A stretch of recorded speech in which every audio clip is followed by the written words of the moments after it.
Welcome to Real Flix Reviews. We're like a book club for people who hate reading. This month we're doing grab bags, so Ryan picked the movie Blade Runner, made in 1982. We bring you movie news, and this week we have Jonathan Charney, James Stevens, and Ryan Preston.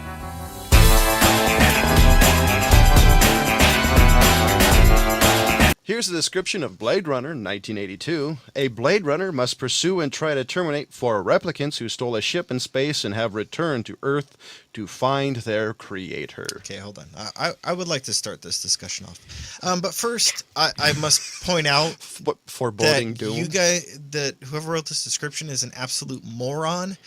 You don't just go in and write in a description and assume that a person knows what the hell a Blade Runner is. But that's that's pretty dumb. It's using the word in the definition of the word.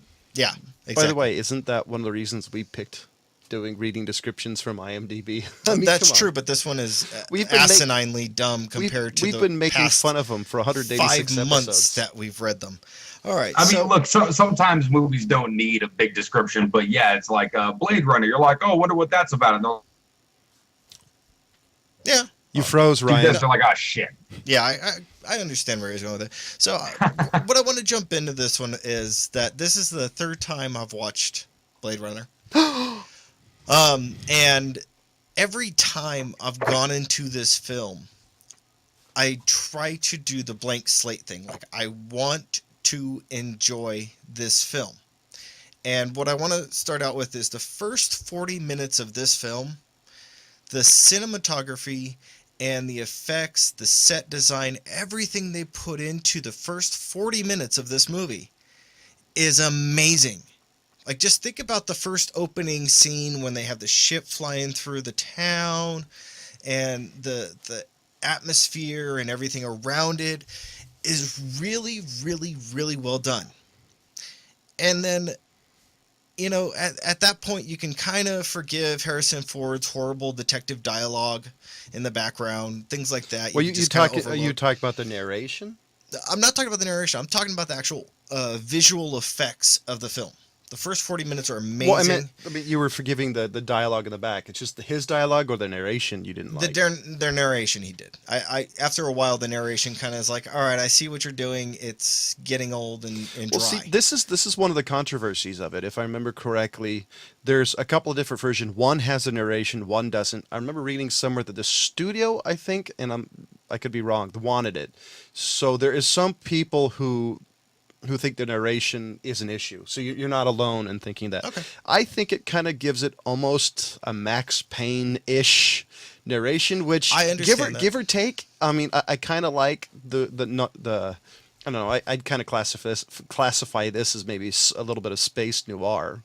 Yeah. Well, I mean, that's exactly what it is. It's a 1920s detective story with sentient robots. I mean, hence the narration, hence the old school. I mean, goes into the dungeons of this dystopian, futuristic LA, only to find the world's oldest, police station hidden behind the same glass door from 200 years before. True. Now the thing about that I was saying is the first 40 minutes of the film is really well done, and then it just pretty much gets dry. You get to the point where you're just like, somebody turn on a freaking light. You guys don't have lights anywhere? Well, that's a little Ridley Scott sort of style, which actually kind of lends to the, most people do this kind of thing, and it's all big colors and way more neon. I think he had the obligatory like 2 scenes with neon signs for the 80s, but nowhere near as heavily as most people leaned on it. And not one band performance in this entire movie. Yeah. There was a couple of moments where I started hearing this electronic synth shit, and I thought, like, oh, fuck, here comes Madonna, about to do, like, her breakout song that year. It's the kind of things you'd see in 80s movies. I've seen this movie a couple of times, mainly when I was younger. There's a lot I like about this movie. The one thing, like James was saying, the lack of light, I actually liked because this adds credence to more like this is like a 1930s, 1920 when the black and white was a character. This is the first movie I might have ever seen where the lack of light is being a character in the movie. It leads up to the dark and dingy. This is definitely the beginning of the 80s dystopian future movies, which I'm a Yes. big fan of. I could see that. My point is that I think it was excessively used. See, I actually thought it was perfect. There was Really, I thought it was excessive. because I think it added to the when you Tyrell Corporation, when you went up to the big wigs office, when you saw it was like, beautiful, you saw the sun and Deckard had to say it was too bright. Yeah. I actually thought that was a perfect metaphor for this guy is above everybody else. He's rich and he can buy Okay, I can see sunlight that. and So that, a little mix of Fifth Element type thing, where Yeah. the rich people are up top, the poor people are and lower. that's one of the reasons I was awestruck by it, because this movie is absolutely beautiful, even though it's like what 3 years from happening. I mean, Yeah, I mean, but that's the funny thing is, I mean, despite the handful of sort of 80s things that most people seem to not be able to avoid, this movie kind of transcended the time period, which is really hard to do. I mean, they went way the hell out of their way to like James said. I mean, all the set design and the visual effects in the beginning. And by the way, I love in all dystopian futures, dirigibles make a comeback. It's one thing that I really, really look forward to the Orwellian future. The other thing I wanted to point out is, for me, like I said, there's like a 45 minute is where I'm pretty much done with this film every time. And I took a nap, to be honest, guys. I stopped this film and I laid down and took a nap. That's kind of where the film Well, look, if you've loses seen it a interest couple for me. of times before, I understand where you're coming from.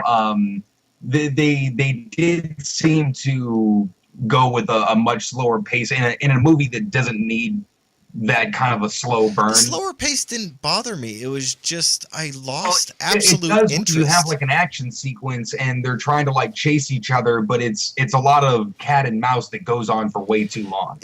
See, for me, when I was a kid, when I saw this, I couldn't stand this movie. I generally like this movie now. Don't get me wrong, I could never watch this more than once within 6 months to a year time span. But I really love the slow burn on this movie. As adult and kind of a movie buff now, there's a lot I appreciate. The slow burn, I think, really adds to all that noir-esque, the struggle he's having as a guy who's tired of killing things that look like people. Like he talks about the shakes and his constant drinking and how he's being dragged back into a career he thought he left behind. I even like how they mention how these biomechanical humans even like develop obsessions with things, and the creators are trying to figure out why he's doing this. They even did this in the robot movie with Will Smith. Talked about how how code would jumble and nobody's sure why they do certain things, or why they like circle around light. Well, So I one like of the things that I think that you're hitting on a lot of points, but I think one of the big points of this film is the memories, and that they kind of get to a point where he's even questioning his own memories and his own existence, because at some point you kind of the things as a child kind of get fuzzy the older you get. Yeah.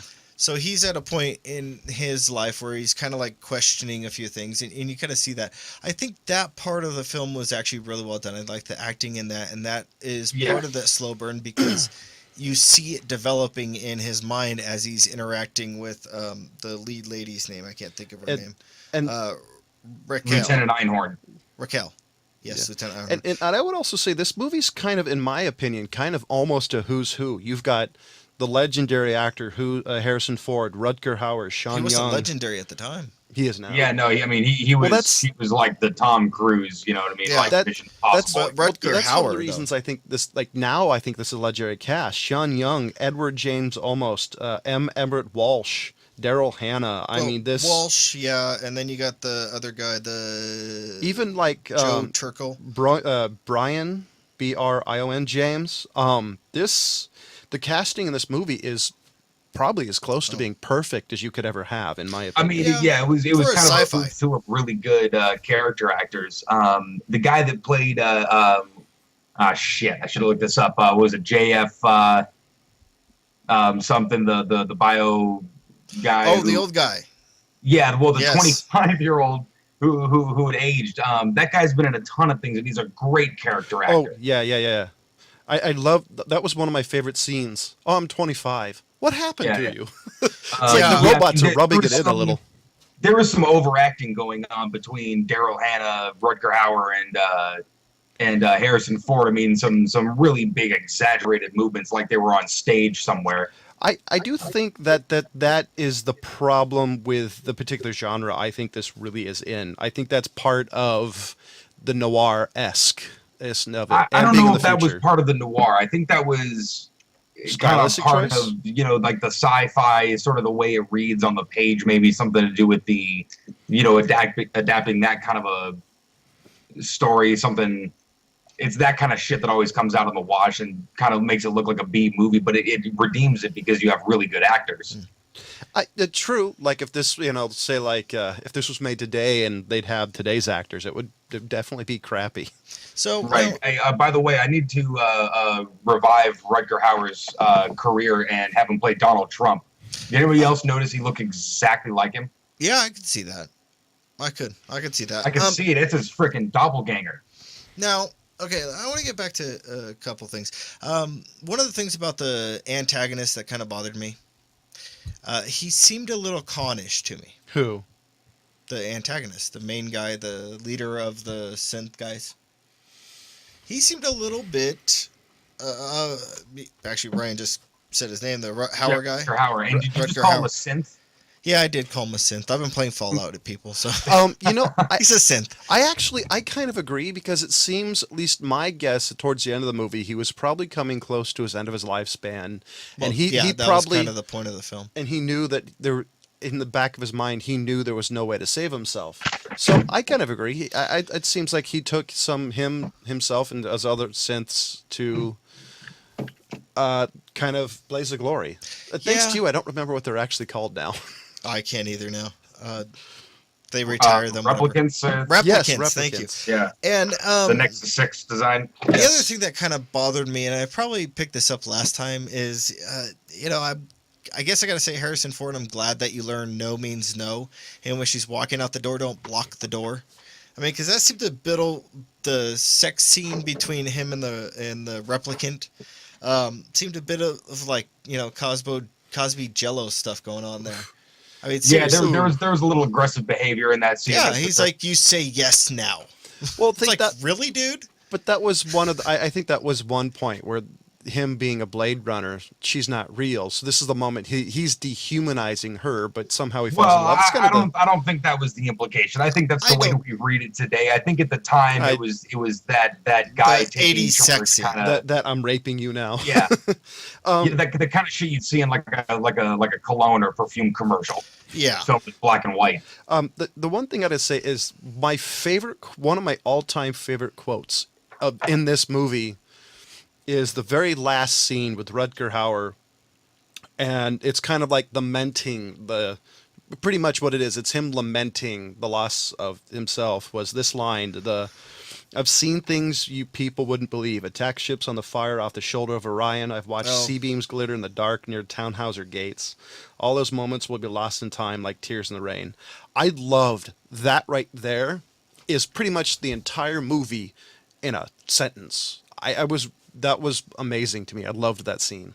Well, to me, aside from sort of the kind of sort of detective / assassin movie they were trying to make, I mean the message was pretty simple. Allegories to civil rights, and we're all more alike than we think. And oh yeah, yeah. No. Realistically, this movie doesn't have much of a plot, but I think it makes up for the lack of plot in some of the characters and the way the sets are designed and the universe it's in. I think covers up the lack of a plot very well, like masterfully. Yeah, and I think for the amount of money that they did this for, I mean, with as much as they did, I mean, it looked like. I mean, like today it would be a $90 million movie, and I mean they did it for what 25, in 82. That was pretty big budget. According to this, according to IMDb, the budget was $28 million estimated. Spent their money well, right? So and the kind of things, I mean, if you're kind of paying attention, I mean, it was a lot of and they kind of said as far as like the languages, that everyone speaks, the gutter talk. the mix of Japanese and German and French and all these other things. You mean the ripoff of the idea of Yiddish? But you can kind of see that in the architecture It and the is. set design and the decor of the whole thing. I mean, a lot of Egyptian sort of architecture with especially the Tyrell Corporation. Yeah. right, and then not to mention all the Asian decor. I mean, it's all this like collected stuff, but still all China made runs to the look world. futuristic. And this, in my opinion, this movie is so revolutionary in a lot of that design. I think we saw I think we saw copycats of that through the 80s Tron. and 90s and even Yeah, now. I think people are still trying to pull off that feeling, of that creating a whole new world. Yeah. Oh no, totally, because it's so, I don't know, to me it's so obvious like how much they're copying off that, because I would say, even in my opinion, Outland Outland was made before it, but there's Can you pick something similarities. else? Well, there's similarities to it in this. Well, it's a dystopian future, but I think parts of it carry through. Can I help you? Yeah, Fifth Element. I actually wouldn't say Fifth Element as I would. much. Think about it. What do you think, Ryan? As far as what? Being like a Blade Runner. See, I disagree. The world they created. No, Fifth Element was very much a Blade Runner. I mean, it might have even been sort of my Blade Runner. I would say it's my Blade Runner. Yeah, that movie was ahead of its time and still underrated. If you're talking about the universe created, I would say yes. If you're Yes, talking I'm talking about about the universe created, not really the plot comparison. if you're talking about the hard-boiled detective story, then I'd say no. But then I would agree within the confines of the universe. Oh yeah, 'Cause that's what Zurg- I'm talking about. I'm Yeah, talking yeah. about the universe they created in comparison to this one, Blade Runner, and Oh, I think Fifth Element are a perfect example. I'll agree with you, because Zurg is Tyrell. Yeah. Yeah, no, I'll agree. I mean, unless you want me to go to Demolition Man. Okay, I want to hear this. What? In the universe they created, it's still an apocalyptic universe where a corporation takes over the world, i.e. Taco Bell for one, and Jingles and things like that. I mean, I could totally run off with this. Do you really want me to do it? But at the same time, I mean, things like movies like Demolition Man is kind of what I was talking about as far as The dystopian future. they didn't really go above and beyond the way something like Blade Runner does, Yeah. where you still have things that are just, it's like a gun with a weird laser pointer on it, but it's a modern day gun right now that you can just kind of put a couple attachments on. Whereas Blade Runner makes a whole new gun. Whereas somebody is using a corkscrew to open a bottle in Demolition Man or something of the like, and you have this whole new device that they invent just for something like Blade Runner. I mean, Blade Runner really, really went above and beyond the call of sci-fi duty. I would say the main difference in the universe between Demolition Man, for example, was You're welcome. the dystopian universe of Blade Runner. And I even think it feels more worse than the Fifth Element. Was the Blade Runner, you could see and feel the sense of there's no point. I think in Fifth Element, I think in Demolition Man, there was a point of hope, and that's the thing that feels missing from Blade Runner. Was there was no hope in the movie? You just saw people living their lives. You're comparing two different. Oh, no, I'm just plot giving comparisons. Is you got Fifth Element. This chick needs to save the world. You got Blade Runner. I want you to kill these people. I'm just comparing the universes. It kind of seems like you're also comparing the plots a little bit. A little, probably. Okay. You are constant, and slum Los Angeles in 2019 isn't exactly a good cross section of the entire world. True. Very true. So I don't know. I know what I want to give it, but I'm going to save it for the end. Ryan, since you picked it, we're getting close to it. What do you? What do you give it? Man, I gotta say it's a 4. Like I'm with James, or sort of you, I guess, John. In as much as I probably won't put this one into big heavy rotation, but I can definitely see behind the curtain and see how many movies this thing has influenced over the years. And I mean, the things they got right, they got so right at a time when nobody was doing that kind of stuff. I mean, Star Wars, but set in a whole other galaxy, and they just went and shot in the Mojave Desert. I don't believe I'm doing this. I'm giving it a 5 out of 5 for a couple of reasons. I would have never thought that, honestly. One is this movie is beyond revolutionary. I think you can see fingers of it in today's film. and you could never make this movie again. This is a specific to the time, and to the feel of it. Because like today's technology, they'd make it look either beautiful or super gritty, not perfect. And it would look too fake. It wouldn't have that lived in feel to it, Yeah. that worn texture. Everything looked know, used in this movie. And you can kind of add that, but in the same way that you look at things used in like Star Wars Episode 1, it was like that fake use. Yeah. No, I agree. So You know, I got to look at it differently than you guys. I mean, like I said, for me, after 40 minutes of this film, I'm done. And I got to look at it that way, and I've watched it 3 times. Like I said, I see the visual effects. I see all the great things that you guys are saying. But when I feel like I got to take a nap in a movie, it drops quite a bit of points. Okay, So, so- you know, I look at it this way. It's not Hugh Jackman's Pan. It's not Das Boot. So it gets a little over a 1.5. It goes for a 2. wow. I got to say, man, if I feel like I want to just go to sleep in the middle of a movie, there's Yeah. a lot of things that it's just not doing for me. I- But I see your guys' point. I I do see wanna for add- 82 that, I mean, it was so amazing. I But, you know, it just loses me after 40 minutes. I'm like, I'm done. I've seen it. I do want to add one thing, and I mentioned earlier, one of the reasons I love black and white movie was the lighting. It's one of the highlights of this movie for me that I think enhanced it. Which Maybe I that's what it is. I It's think all it's- dark, and I feel like I need to go to sleep now. I'm like a bird. You put I a think thing it's over. I think it's a lost art is lighting. Everything movies today, it's either super bright or the Revenant realistic color. It's not.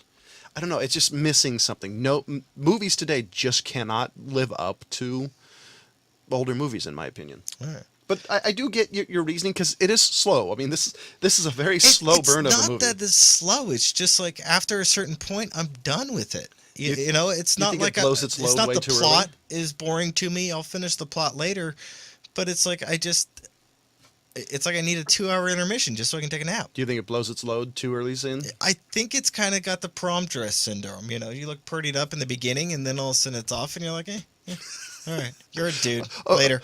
Oh, great! Now we're gonna get a lot more comments on YouTube. Why do I shop on Different Castro prom District? experiences.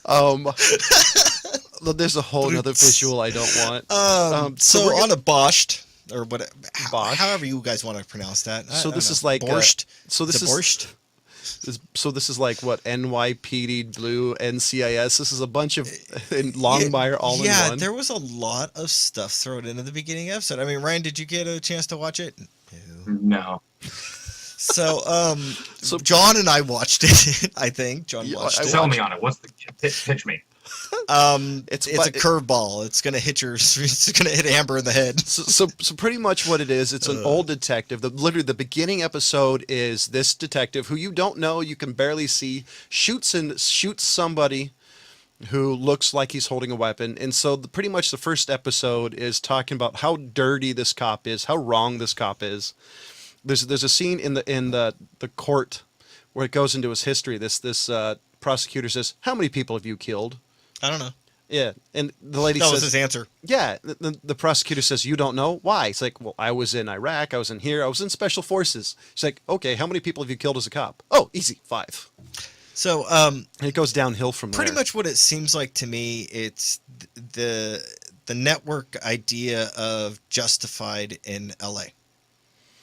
Yeah, it's Okay. it's a one-man A-team.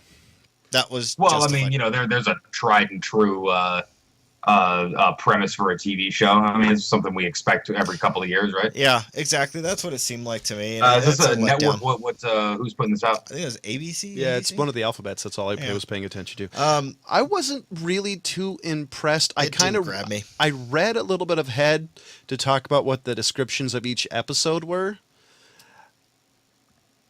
And nothing really kind of grabs me. I mean, Yeah. and it's kind of a baked over cop drama, honestly. Well, Yeah. look, I mean, after stuff like The Wire comes out, you know what I mean? People get a little spoiled as far as the content for a good cop drama. You know, you have things that ring true with a cop drama, like cops swearing. and doing shady things, and then you see it on network, and then they're saying, oh darn, we got to beat the crap out of this guy. I've never known a cop to ever say the words, we got to beat the crap out of this guy. You weren't listening to the Ronnie King video well enough. He's still breathing. We got to beat him. Beat him. Jeez. So we give it. It's worth seeing. If you guys can get into it, it was entertaining, but definitely if it's not something up your alley, check it out. You might like it. Other than that, it was a letdown for me. It's nothing new. It's just I imagine take that from a couple of dudes who watch a lot of cop shows. Yes. Yeah. It's go watch The Shield. So, ladies and gentlemen, just to let you know, we do have a Facebook page. You love us, hate us. As long as you're creative, we'll read your hate mail on air and let him respond to it. So I'll get around to it. And so, come on, visit our Facebook page, and also don't forget you can pause for the cause. You can donate to Old Guy Tech TV and help keep the lights on. And so I want to jump in on movie news because there's a little something to bring up. Wait, can I go first, real quick? This one has pertaining to something we've already done. Well, yes, but this is just okay. I'll go this because this one is too good not to pass up. Okay, so we watched 2 weeks ago of Kings and Prophets. Yeah. And that one made it to episode 2 before it was pulled off by ABC. ABC canceled the show. There will not be any more Did of they say Kings why? and Prophets. They did not really go into it. Wow. I'm surprised they let it go to episode 2. I'm surprised they made the show. I was surprised by that too. But anyways, so that was just something that we had already had, and I figured it was pertaining. So here is in the pile of if this ever happened to me, they would never let me live it down. A man was arrested today for not returning a movie 14 years later, and you would never guess what abortion of a movie he didn't hand in. Bowling for Columbine? Freddie Got Fingered. Oh, Jesus. Here's the funny part. The store is closed. There was still an active warrant from 2002. They put a warrant out on him for Freddie Got Fingered? Let me clarify this one as a guy who worked at Blockbuster. I'm sorry. I know it's a corporate piece of shit. What was? Blockbuster. Hollywood Video all the way. It wasn't exactly the world's greatest movie store, and I'm aware of that. Anyway, what happens is after a certain amount, of late fees, obviously they did away with late fees back in the day. But I mean, shit, I had people go on vacation for 2 weeks, come back to like $200 late fees. At a certain point, for the people who refuse to pay it, we'll give it to a collection company. That company then will obviously do what they do. Actually, that's basically bought the debt. So you have somebody a lot more vested than Blockbuster, even after they close. I just, because if this happened to me, I would never live this down. No. Not only the fact that I got arrested, the fact that I decided to rent Freddie Got Fingered. The best thing is Tom Green's going to help pay for the guy's whatever, but it was like a $200 fine, but it was still, he got arrested for Freddie Got Fingered. A movie so bad, the TV version's like 17 minutes long. I'm kind of thinking well, I'm sure the legal fees are going to be more than the movie cost to make. I mean, I hope so.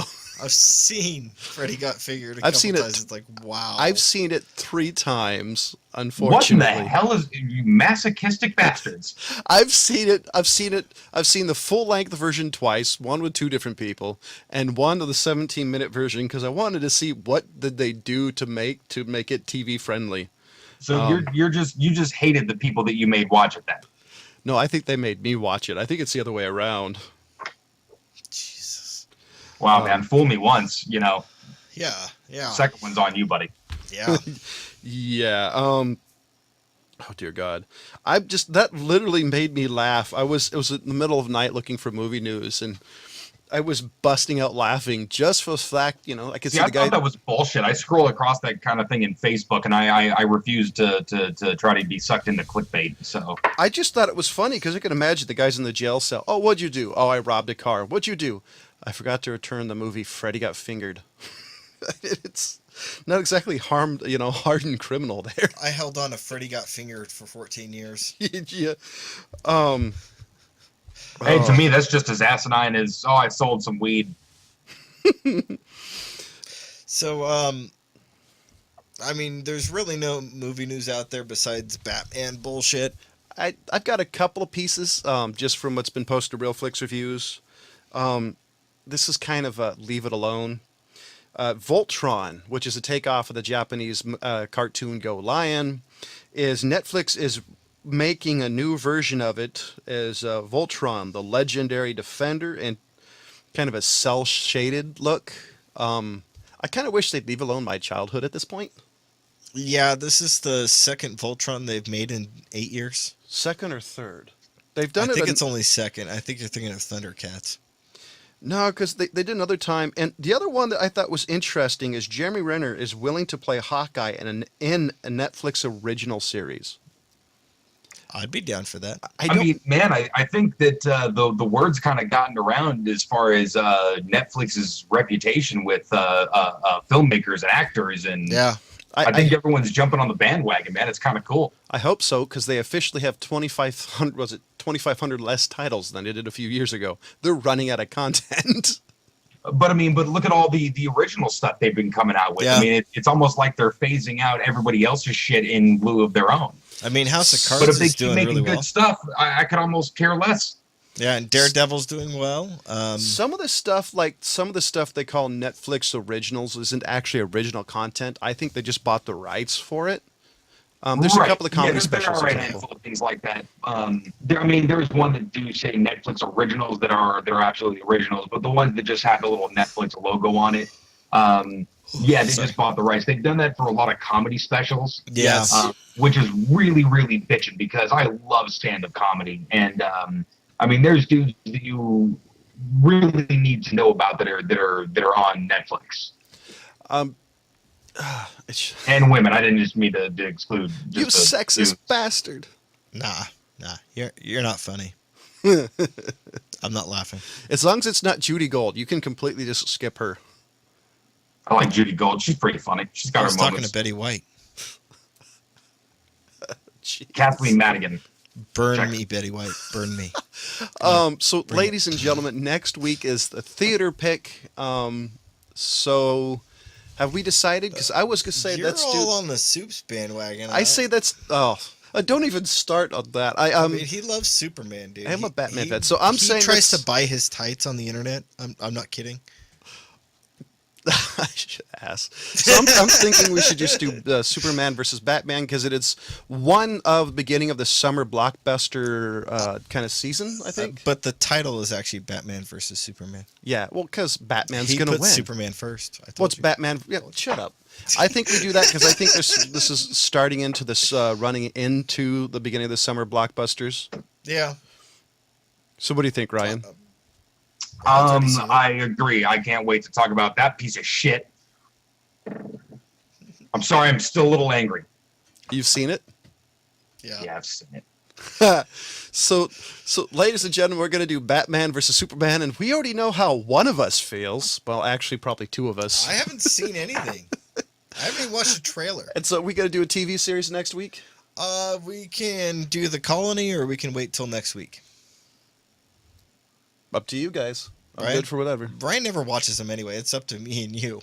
Let's do The Colony. All right. So The Colony, it came out this year, the beginning of January 2016. So we'll be doing Batman versus Superman. That's the way the title goes, even if John gets it wrong. And The Colony.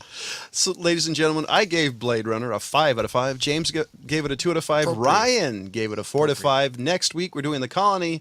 And as always, thank you for watching. Goodbye. Thank